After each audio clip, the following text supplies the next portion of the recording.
Assalamualaikum warahmatullahi wabarakatuh.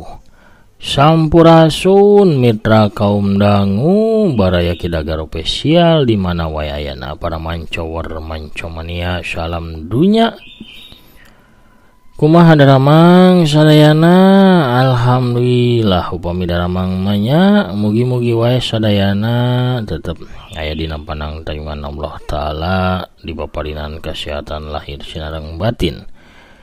Dijemuarkeun manahna digampilkeun rizkina sarta ditebihkeun tina sagala rupi mara bahaya. Amin amin ya rabbal alamin.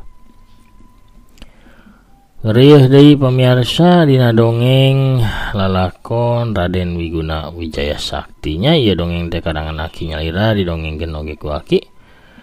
Ayeuna nincak bagian anu ka-60. Kumaha atuh terasana lalakon si Wel teh? Urang Bandungan we sasarengan sakedap deui nya. Pamirsa sadayana anu teu can subscribe atanapi anu nembean manco. Ulah asa-asa mangga kantun di subscribe wae di toel palebah tombol loncengna supados aya notifikasi upami Aki neraskeun hanca dongeng. Hatur nuhun ka sadayana parantos subscribe, like, komen oge nge-share dongeng-dongeng Aki boh ka Facebook, Instagram, Telegram atanapi anu sanesna. Pamirsa sadayana urang etang-etang ieu mah hiburan we nya. Bari sakantonan ngareah-reah seni dongeng Sunda supados tetep aya, tetep rame, tetep nanjeur, tetep waluya di negeri Nyalira. Teu tilem deui ca leungit ku zamannya kasilih ku wanci.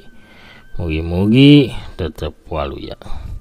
Waluya dongeng Sunda, waluya ki Sunda urang amparkeun deui samak kabuitanana par samakna sor awugna mangga kaparayun sadayana prung.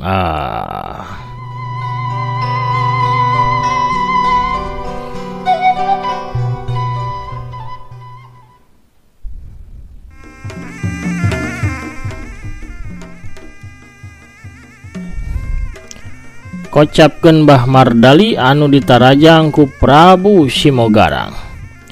Serangan-serangan Prabu Simogarang teh kacida ganasna.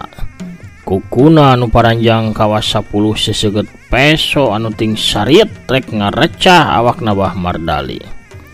Aduh Mbah Mardali cungcat cingcet tapi snaker nyingkahan sakabeh panarajang Prabu Simogarang anu pasti nama ngandung bahaya pikeun dirina Mbah Mardali. Sawaktu cakar leungeun katuhu Prabu Simogarang harita ngababad kana dadana. Sakilat Mbah Mardali teh ngacurelat ka belah kenca.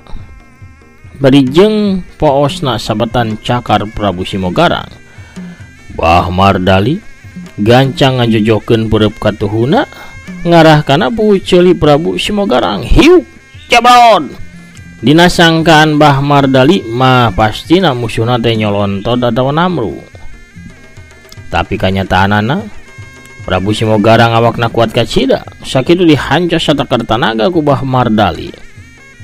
Tapi Prabu Simogarang teh teu rengot-rengot. Ulah wakan nolonyong labuh ngucap aduh oge henteu.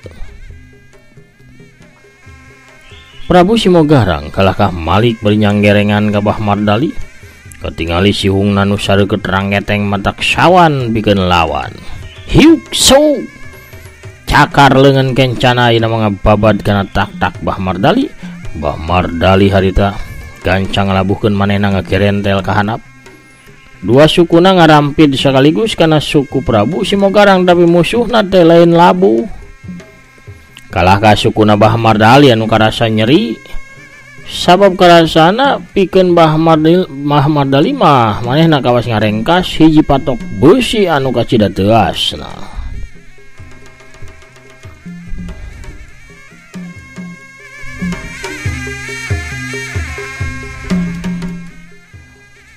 Hiu wut. Suku katuh Prabu Simogarang dina wangunan jurus lodaya nejeh catang diuskana beteungna Mbah Mardali. Mbah Mardali taya daya pikeun nyingkahan tajongan Prabu Simogarang sabab awakna keur ngagoler di handap. Mbah Mardali ukur bisa malangkeun dua leungeunna pikeun nadah kana tajongan musuhna. Hiu jebrot celeng.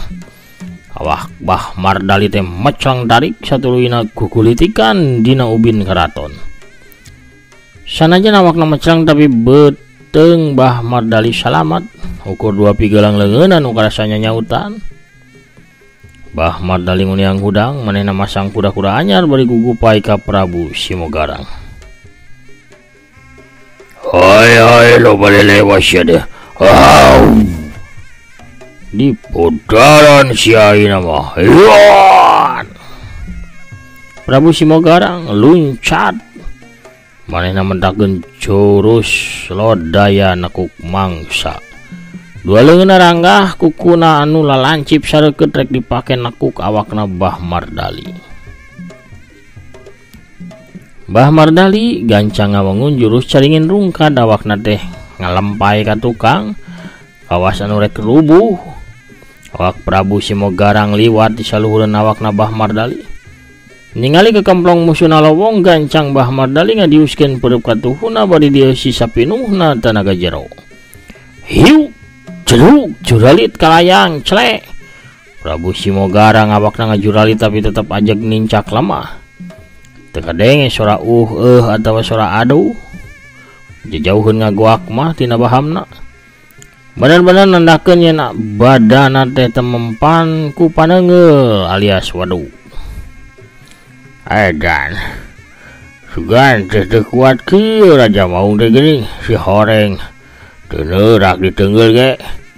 Aing kudu muter otak sangkan bisa narajang si huna ye. Bah Mardali ngagerentos dina batina bari panonna mencrong ka arah Prabu Simogarang. Prabu Simogarang nyanggereng deui tuluy ngagaur manehna luncat nubruk ka Bah Mardali. Tapi Bah Mardali rikat ngagajlang ka sisi orok kaya buntut Prabu Simogarang ngababuk kana cangkeng Bah Mardali hiuk jebret. Ayo. Bah Mardali ngabangkieung tuluy nyolontot tapi teu nepi rubuh sabab gancang Bah Mardali teh ngimbangan badana supaya teu nepi labuh. Bah Mardali ngagajlang mundur bari ngusapan cangkeng anu karasa kawas potong. Kudu ditarajang ti jauh kaya kieu mah ya. Bah Mardali harita ngawatak Bayu Durga. 2 dampal leungeunna dorongkeun ka arah Prabu Simogarang anu keur ngajega bari nyanggereng ka arah dirina. Hiu war wus gelebug. Angin panas tarik liliukan narajang ka arah Prabu Simogarang.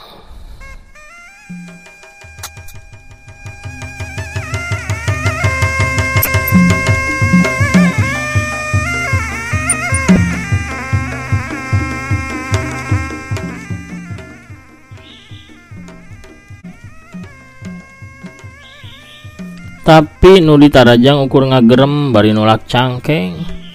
Baju ting kelewet ketebak ku angin Bayu Durgana Bah Mardali. Tapi awak Prabu Simogarang teh cecel bocel ajian Bayu Durga teu mempan kana dirina.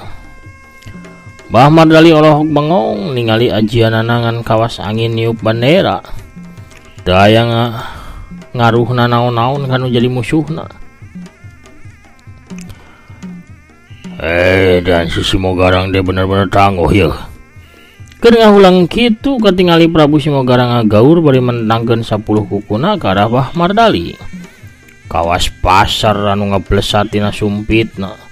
10 kuku seukeut Prabu Simogarang deting balelesat kawas ditembakeun ka arah awakna Bah Mardali. Bah Mardali luncat kagigir bari jujuralita nyingkahan 10 kuku Prabu Simogarang anu ting sariet ngahujanan kana dirina. Karak gecle nincak kana ubin Bah Mardali ningali Prabu Simogarang geus mentangkeun deui 10 ramona. Anu geuningan mah geus aya kukuan deui. Siut kawas 10 peso balati anu dilempageun bebarengan. 10 kukuna Prabu Simogarang nu sareukeut teh ting balelesat deui bae. Ngarah kana sakujur awakna Bah Mardali. Bah Mardali rikat ngalabuhkeun dirina pikeun nyalametkeun badana tina ancaman 10 kukuna Prabu Simogarang. Kakarak ge Bah Mardali bisa cangkat 10 kuku geus nyampuk deui bae ka arah badana. Bah Mardali ukur bisa ngagilek ka kenca 6 kuku bisa digiwarkeun tapi nu 4 ting sariet gancang naker. Mbah Mardali sekali deui ngagiwar ka katuh tapi gerakanna leuir teuing. Cep cep cep. Tilu kuku nancep kana bajuna Mbah Mardali tapi ka Mbah Mardali awakna nempel jeung tihang karaton. Kawas anu dipaseuk untungna bae kuku-kuku Prabu Simogarang ukurnya rempet gulitna teu nancep kana daging atawa urat. Ngan bae tetep bae karasana mah peurih. Getih ge tetep rembes masihan bajuna. Mbah Mardali kakajat hayang leupas tapi kuku Prabu Simogarang teh nancep bageuh naker kana tihang karaton. Wow, wow. Wai bisa hoja sia manusia. Ayeuna geura babatkeun jampe bae anjeun. Geura tungkul kana jukut, geura tanggah ka sadapan. Wai ieu anjeun bakal ditunggal jangga ku kaula. Wow. Cek Prabu Simogarang bari mentangkeun deui 10 kukuna ka arah Mbah Mardali. Mbah Mardali terus babadug kakajat hayang leupas tina tihang karaton beungeutna geus pias nahan ka nyeri sarta sieun dirina teu salametin ancaman nu jadi musuh. Keur kitu kadenge Prabu Simogarang ngagerem bareng jeung eta blesat siut 10 kuku-kuku seukeut Prabu Simogarang ting belesat kabeh ngarah kana awakna Mbah Mardali.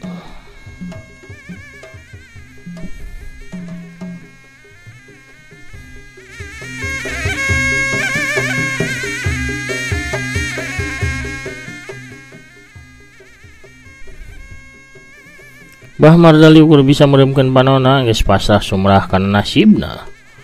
Sabab awakna teu bisa hojah dipatok kana tihang karaton. Dina kaayaan nu genting kitu, di arah belah kenca datang samran angin panas anu motong arah serangan 10 kukuna Prabu Simogarang. Kelebug wer. 10 kuku anu meh bae ngahujanan awakna Mbah Mardali kabeh racleng disapu ku angin panas Bayu Durga anu harita dilancarkeun ku Den Sudin. Sanggeus bisa ngarubuhkeun patih kumbang dahan. Den Sudin teh ningali guruna keur diancam pati ku Prabu Simogarang. Nya gancang Den Sudin ngawatak ajian Bayu Durga pikeun menggaskeun serangan kuku Prabu Simogarang nu ngarah ka Mbah Mardali anu jadi guruna. Sanggeus hasil mentalkeun sakabeh kuku Prabu Simogarang, Den Sudin langsung ngagajang ka arah guruna. Pret brewek. Baju Mbah Mardali soeh sabab awakna ditarik ku Den Sudin. Sanajan bajuna jadi rangsak tapi Mbah Mardali jadi bisa bebas tina patokan kuku anu nancep kana baju sarta ngeureut kulitna. Kumaha salajengna guru? Tanya Den Sudin ka guruna. Simogarang teh kuat din. Aduh, ditenggeuh teu guna naon ditarajang ku Bayu Durga teu kere-kere. Tapi urang cobaan, urang karepuk kudu andin sugan we bisa dah ke arah sihungna teh walon Mbah Mardali. Prabu Simogarang ningali serangan mental beuki amak komo bari ngareret ka patihna nyaeta patih kumbang dahan anu geus ngajoprak teu usik malik atuh amarahna beuki budal.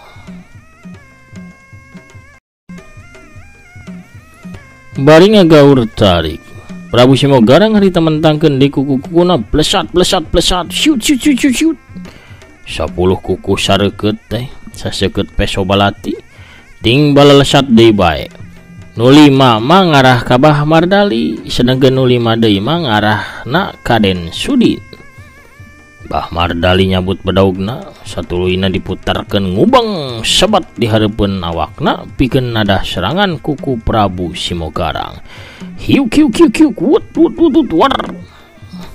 Drang bentrang kadenge 5 kali benturan anu matak linu kadengena 5 kuku Prabu Simogarang teh bisa ditakis ku bedaug Mbah Mardali. Sedangkeun Den Sudin malah ngajaul ka luhur. Satuluna cucuralitan salto sababaraha kali pikeun nyingkahan sakabeh kuku Prabu Simogarang. Salimana kuku-kuku musuh teh liwat ka tukang saterusna nararancep kana tembok karaton. Mbah Mardali jeung Den Sudin teu cicingeun duanana bareng ngagajleng nyampeuk narajang ka arah Prabu Simogarang. Pikirna lamun diajak gelut jejauhan maranehna bakal tuluy-tuluyan.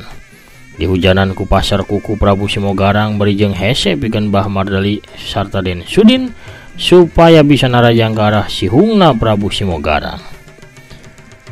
Mbah Mardali ngehembatkeun bedogna ngarah kana bincurang Prabu Simogarang. Prabu Simogarang ngagajang ka luhur plos sabetan bedog Mbah Mardali kurang ngababad angin. Tapi hiuk datang pereup katuhna Den Sudin ngarah kana biwirna Prabu Simogarang.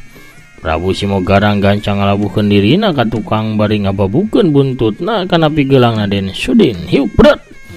Pigelang leungeun katuh Den Sudin kababuk ku buntut Simogarang. Tapi Den Sudin teu kunaon-naon malah teu ngarasakeun nyeri saeutik ge. Nah bet bisa kitu kusabab dina awak Den Sudin geus ngancik sukmana siluman kalabang hejo. Kakuatan serta tenaga batin Den Sudin geus jauh ningkat, malah mah geus lain tingkatan kekuatan manusia. Tapi na geus sabanding jeung Prabu Simogarang, siluman maung raja nagara Giri Lodaya. Hebat ya budak, biasana nu kababuk ku buntut kaula. Tulang pigelang na pasti remuk kata wucutan. Tapi ieu mah boro-boro remuk nyebut aduh ge geuningan teu. Aing kudu hati-hati ka ieu budak. Kitu cek gerentesna batin Prabu Simogarang.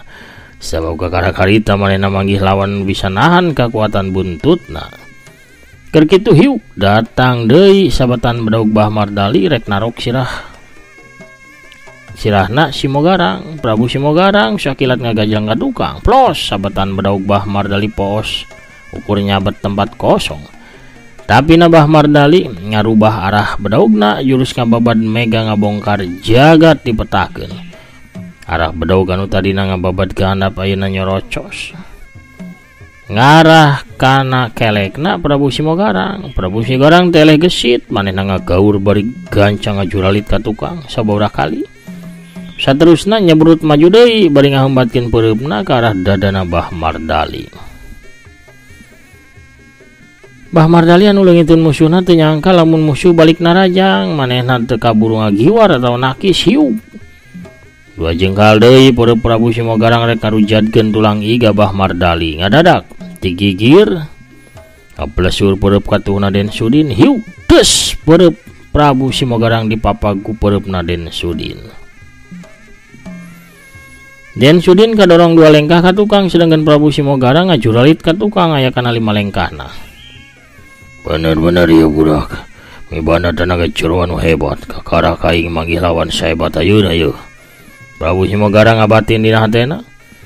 Prabu Simogarang ngagajeng mundur manehna mentangkeun di 10 kukuna, tapi Den Sudin jeung Mbah Mardali geus apal. Duanana gancang ngacorelat nyampeuk bari ngalancarkeun serangana sewang-sewangan. Bedog Mbah Mardali ngababad ka arah pigelang katuhu Prabu Simogarang. Sedengkeun Den Sudin ngahembatkeun tajongan matih ngarah kana beungeutna Prabu Simogarang anu dipalar susuganan sihungna beunang kajejeg. Prabu Simogarang gancang ngelok pikeun nyingkahan serangan Den Sudin anu dianggapna leuwih bahaya tina seranganna Mbah Mardali. Hiu plos. Tajongan Den Sudin poos. Awak Den Sudin labas liwat ka satukangeun badan Prabu Simogarang, tapi sabetan bedog Mbah Mardali teu kaburu kasingkahan. Hiu belendrang bedog Mbah Mardali teh kawas ngadek patok wajah. Mbah Mardali mundur 2 lengkah leungeunna karasa ngageter sing sireumeun. Sedangkan Prabu Simogarang harita ngagaur bari ngajat ka gigir. Leungeunna ngerepeng sanajan kulitna teu tembus.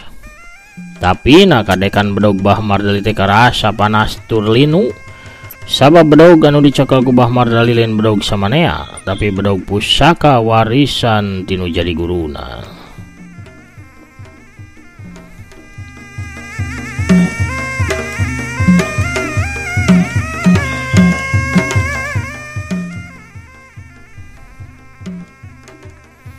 Mbah Mardali gede hate ayeuna mah sabab nempo lawana katingali ngerepeng ngarasakeun nyeri. Mbah Mardali maju deui kitu oge Den Sudin, tapi sajan duana bisa ngalancarkeun panarajangna. Prabu Simogarang teh kaburu ngajorelat saterusna manehna lumpat muteran Mbah Mardali jeung Den Sudin. Lumpatna Prabu Simogarang kacida gancangna, tapi kahese dituturkeun ku patingali biasa. Den Sudin jeung Mbah Mardali culang cileung bari sabisa-bisa nitenan bayangan koneng Prabu Simogarang anu keur muih muteran maranehna. Ngadadak hiu, bru. Ayo, cang gulitik bru, awak Mbah Mardali ngacleng. Si horeng ditejeh ku Prabu Simogarang bari lumpat. Go, cek Den Sudin. Malikarah Mbah Mardali anu keur ngudupung hiu kut jedak. Aduh, deag selontot bro. Den Sudin oge namru digigireun guruna sabab dadana dijejak ku Prabu Simogarang. Den Sudin harita nguniang hudang. Bah, abah teh naon-naon? Tanya Den Sudin ka guruna anu masih ngudupung. Teu naon-naon din aduh. Ngan ada eungeup ieu. Walon Mbah Mardali. Den Sudin gancang nempelkeun dampal dengan katuhuna kana tonggong Mbah Mardali. Karasa ku Mbah Mardali aya hawa seger anu ngaraksup. Ngalir asup kana jero badana. Rasa nyeri sarta eungap dina dadana kelalaunan sirna. Dina kayan kitu, kenreng-kenreng aya nu datang ti arah hareup karaton. Aduh kabeh nyileuk, kabeh ngalieuk ka arah saluareun karaton. Si horeng nu norojol teh tukang kupat tahu pamirsa. Pohara itu tukang kupat tahu ngaganggu wae nya.